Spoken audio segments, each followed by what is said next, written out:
start making these little half-wit bowls, you want to have some sort of container that you can invert. It could either be just, you know, a recycled yogurt container or a ceramic cup. In this project, I'm actually going to use a big terracotta pot, and I've got saran wrap over it. I wanted to show you that to where if you are using some sort of base that's not plastic or slick, you know, something that's porous, how you can build it on top of it without the plaster, you know, kind of bonding with what you're working on. So I've got a terracotta pot, I've got it turned over, and I've got it covered with saran wrap, and I've got it, you know, mashed on there pretty well. And then I've got larger chunks of gauze pre-cut. Let me get these out of the way. So I've got some larger pieces, kind of proportionate to what I'm doing here. So I like to work with as large of pieces as I can relative to my project, instead of having lots of little tiny pieces. It just feels like I make a better coverage when I do that. So I've got this on here, and again with the gauze, instead of just folding that over, I'm going to stretch that so that it takes on the shape a little bit better and smoother. So going in all sorts of different directions, you want to keep covering it until you have it all covered. So you're going to want to think about how high you want this. I'm going to make it about 3 inches or so up the pot. So I'm going to do just a couple layers like that, and then I'm going to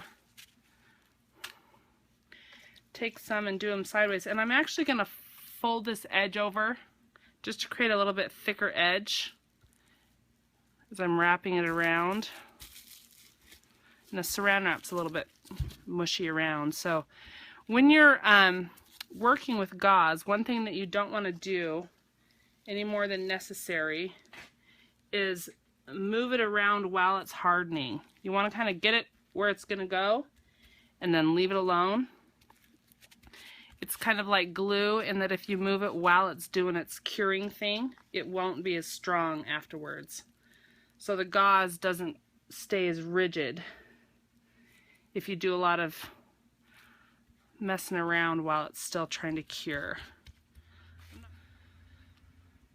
So you're going to keep covering it, layering it to make sure it's thick everywhere you want it to be. In this instance, because it's going to be its own self-supporting thing, it doesn't have like foam or something behind it to support it. I like to go at least 3 or 4 layers. You can do more if you want. 2 is doable, but it's going to be very delicate and fragile. So 3, 4 layers plus, and then you're going to let this get good and hard. You don't want to try to pull this off early or else you might crush it. So wait for that to get good and hard overnight if you want. You could leave it on here for a year and not pull it off for a while. Just don't rush it. So let that harden, and then we'll move on to the next step. Once this is hardened, you can pull it off whatever form you're using. In this case, it just pulled right off the saran wrap. Didn't even pull it with it, which was pretty lucky. So let's set this aside. So now what we have is this kind of rough-edged bowl, which, you know, if that's your thing, you could leave it. These are going to be pretty fragile. But what I'm going to do is I'm going to just trim it. And I'm going to go ahead and go just flat-edged. But you could do a scallop if you want. And that, just cutting that kind of weakens that edge, separates any layers that you have. So now what we're going to do is reinforce that edge, stabilize it. Here's one that was done as scallops. Of course, I've done other things to this already since then, but you can see you could do whatever. You could also do it to where it's low in the back, high in the front, whatever you want. So now I'm going to take some skinnier strips that I have, and I put them on the outside of the bowl, halfway across the strip, and I get it nice and secured on that side, and then I just fold it down over the edge. Might have to get your hands a little bit wet because the moisture from that new piece will get drawn out by the drier plaster underneath. So it kind of sometimes makes it feel like it's not sticking as well. So it doesn't take much. You can do 1 or 2 layers. however many you feel like you want.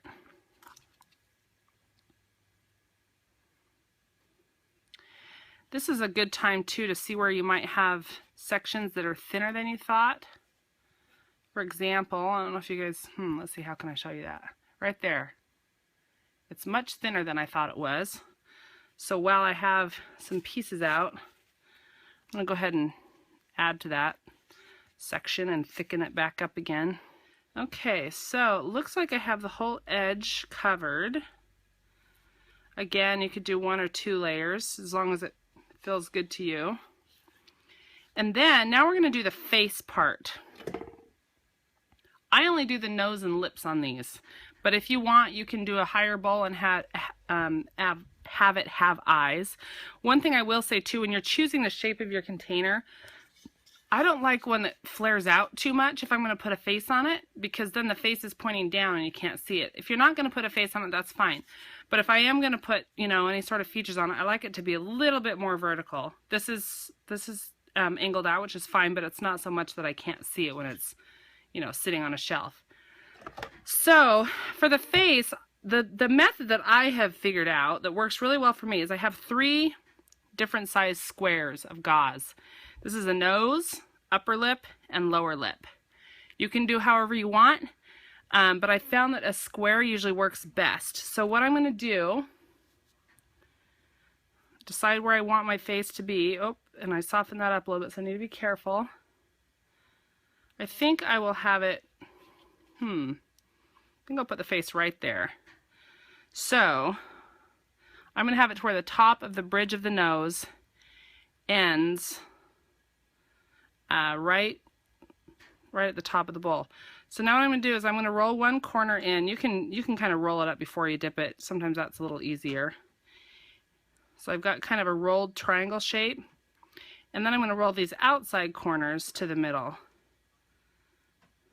And what that's going to do is that's going to build up the shape of my nose. So that's going to be the end of my nose.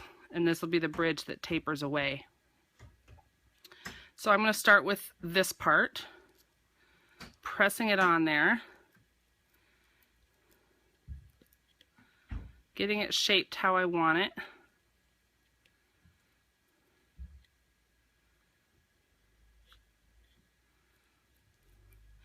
And just by way of using that triangular shape, you already, and rolling it up like I showed you, you already pretty much have the bulk where you need it to create a cute little nose. And you can give him a big old honker, you can do whatever you want. I'm going to go kind of small on this guy. Maybe use some scissors to press up some nostrils. I'm not going for perfect. That's a losing battle. Okay. So he's got a little bit of imperfection. He's got a little bit of a ski jump there that I may fix. I think I want him to be a little pointier in his nose. Okay, so that's his nose, or her nose, its nose, whatever. I think it's going to be a guy.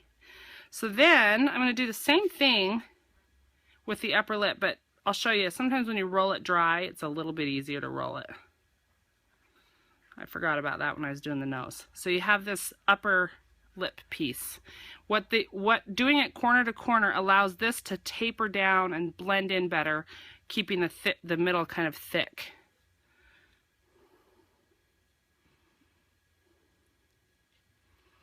What tends to be pretty common when people are adding features in this way, whether it's by way of clay or you know, some other way, is they tend to just have these snakes sitting on top, which is what this is right now. But I'm going to fill that in with plaster later, and it will blend that upper lip in. I used to get teased when I was a kid. I used to get called ski jump because my lip goes bloop. Now I don't care. My husband likes it. That's all that matters, right? Okay, so now the lower lip is going to get, it's smaller, it's going to get tucked in under there. I usually like the lower lip a little bit smaller than the upper lip. It's not as wide. It usually ends. It's like, for me, it's usually about 1/3 of the size of the upper lip. You can use a skewer if you want to kind of help define that. Although at this point it does not need to be perfect because, like I said, I'm going to fill that in with clay, or excuse me, with plaster later. So it looks pretty just like pasted on there at this point, which is normal.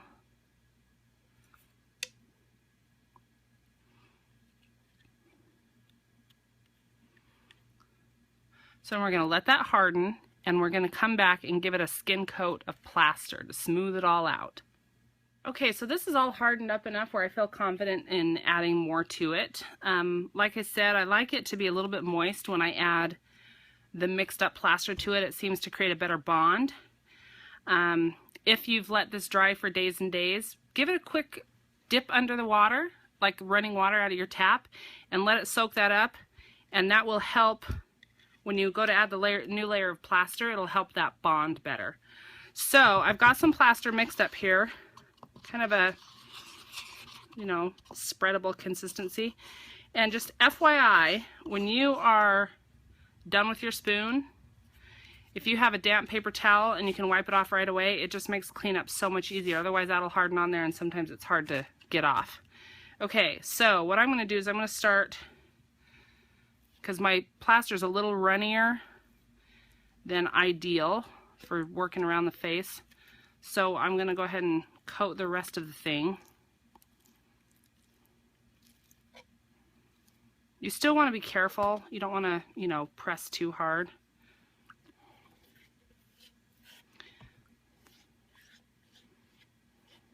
And even if your piece is moist, you're still going to feel that plaster harden up much more quickly than maybe you would expect.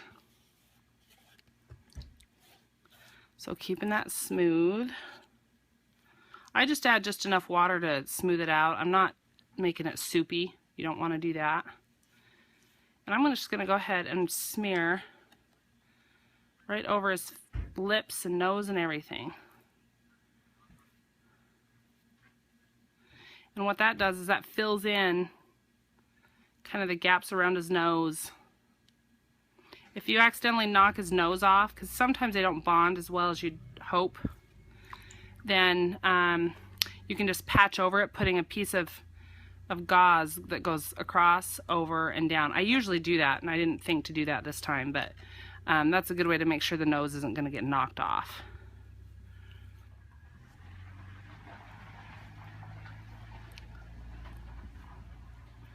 Just paying attention. I'm really relying on what I feel with my hands to tell me what phase I'm at, and I can feel it just even as I rub it. Each time I rub it, it gets firmer and firmer. So now I lost some of the detail in the mouth, which is fine because it also kind of blended it in better. So I just might take a skewer or something and redefine that lip gap a little bit. He's not grumpy, he's just thinking, I guess. Okay.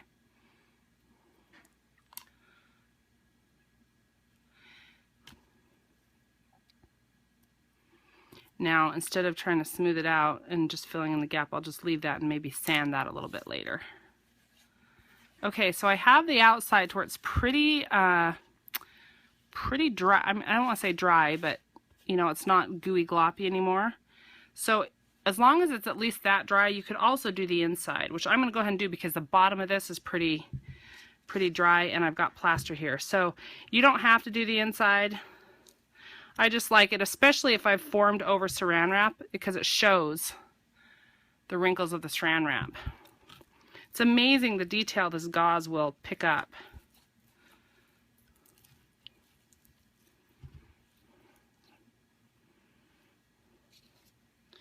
So I'm just going to keep smoothing that until it looks good enough for what I'm doing. I don't usually worry too much about the bottom. It's hard to get the bottom perfectly smooth.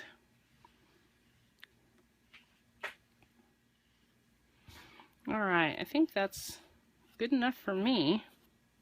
What about you guys? Not good enough for you guys? Okay, good. Good answer. All right, so let me just double check the face before I walk away from it. That's the most important part. I just want to make sure I didn't put any new fingerprints in it or...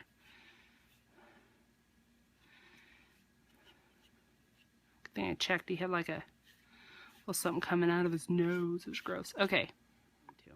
All right, so then you're going to let this get good and dry, and then we're going to add paint later.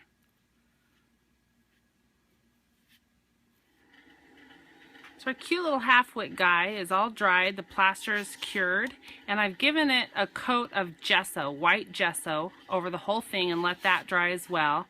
And I've also collaged a couple little pieces of book pages for cheeks. Now what's going to happen is because I've got gel medium around that area where I collaged the letters, that whole gel medium area is going to act as a resist to the paint because the gesso is much more porous than the gel medium. So what I want to do is I want to give a little bit of a layer of gel medium over the whole face just to kind of even out that resist. Otherwise I'm going to have like really dark nose and mouth when I do a wash over it, and then these are going to be really bright.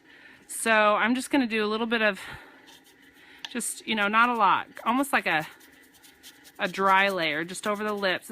Basically it's going to give me more control over the paint.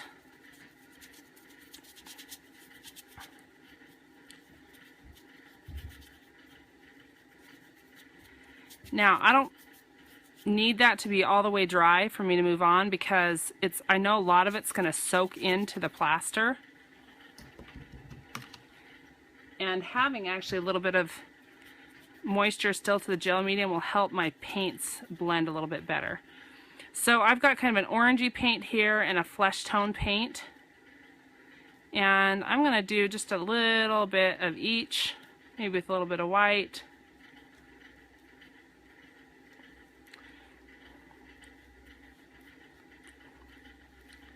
And just give those cheeks a little bit of color. It's amazing how little needs to be done with these to make them feel, I don't know, finished. You can go as realistic as you want, or just leave it more suggestive. I personally like a little bit of a suggestive route.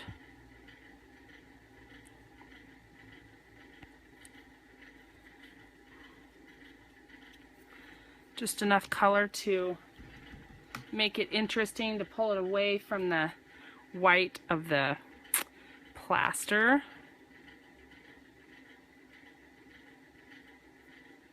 Clean that edge up a little bit where the paint was a little bit smeary.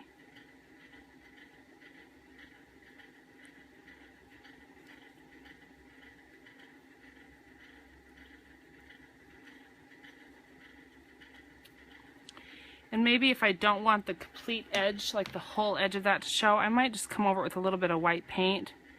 Just to kind of knock that back a little bit. Didn't mean to do it that much, but...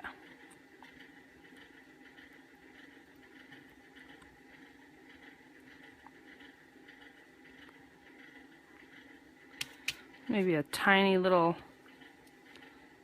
tip of red on the nose, because it's pretty common, a more rosy nose.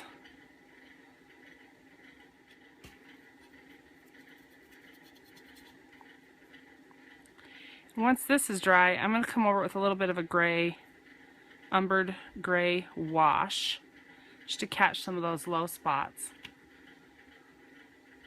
And then it'll be ready to seal and to put on display. So now that all my color is good and dry and all the gel medium is good and dry, I'm going to come back over this with a little bit of an umber wash. If I sound like a broken record, it's because I use the umber wash a lot. I feel like we go to all this trouble to build something out of plaster which has such great texture. It seems a shame not to highlight that texture. However, it's not necessary. I mean, the texture speaks pretty well for itself too, so you don't have to do anything to highlight it. It's just something I like to do. Kind of adds to the hand built effect. When I make these little bowls, I often will paint the inside a totally different color, some sort of, you know, vibrant turquoise or coral or red or whatever. So that's always kind of a fun thing. These aren't waterproof, so you wouldn't want to put like you wouldn't want to plant a plant in them. But you could put them around a waterproof planter. You could use it to store tools in, anything like that. They're pretty versatile as long as they aren't holding water.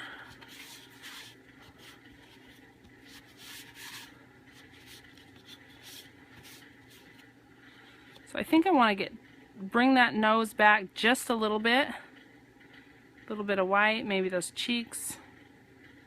Let my fingers be the blender. A little bit on the lips. I still have the color on there.